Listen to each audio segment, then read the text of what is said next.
జగన్మోహన్ రెడ్డి ఇక్కడ రాచమల్లు ప్రసాద్ రెడ్డి లాంటి అహంకారము దౌర్జన్యం చేసే వ్యక్తి ఎమ్మెల్యే ఉన్న రోజుల్లో ఎందరో పదవులు అనుభవించి పార్టీలో ఎమ్మెల్యేలు అయ్యి పెద్ద పెద్ద పదవులు అనుభవించి కన్న తల్లి లాంటి పార్టీ జెండాను వదిలేసిపోతే కష్టకాలంలో 2020లో తెలుగుదేశం పార్టీ జెండాను నా భుజాన్ని వేసుకొని నిలబెట్టిన వ్యక్తి నేను. ఆ రోజు ఏ రోజు నేను తెలుగుదేశం పార్టీలో ఏ రోజు నేను ఇంతవరకు ఒక చిన్న పదవి అనుభవించలే, ఏ ఒక్కరోజు నేను అధికారం అనుభవించలే. అధికారం అనుభవించిన వాళ్ళు ఇంట్లో వండుకొని ఉంటే తెలుగుదేశం జెండాను రోడ్లో నిలబెట్టి ఇవాళ తెలుగుదేశం పార్టీ టికెట్లు మాకు కావాలని వస్తున్నారంటే నేను నాటిన విత్తనమే అది. నేను తెలుగుదేశం పార్టీని ప్రజలకు చేరువ చేసిన విధానం అని. ఈరోజు అధికారం వస్తుంది కాబట్టి మాట్లాడుతున్నారు.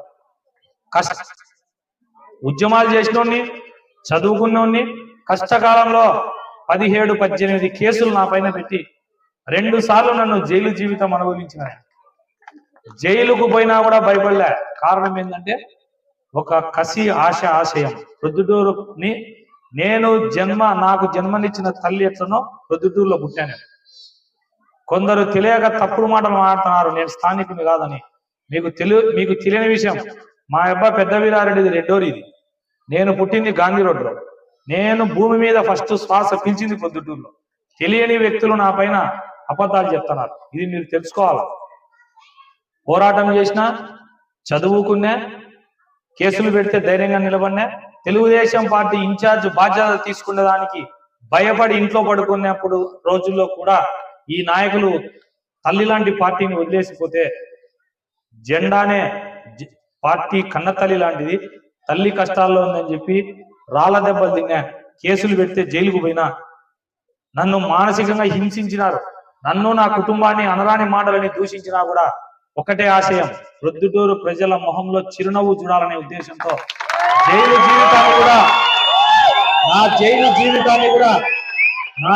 జీవితాన్ని కూడా ఎలాగోలాగా పుస్తకాలు చదివి ప్రజలకు ఏదైనా మేలు చేయాలనే ఉద్దేశంతోనే ఒక పూట తిని ఒక పూట తినకుండా కసిగా నేను బతికిన. ఆ కసి నాలో ఉంది.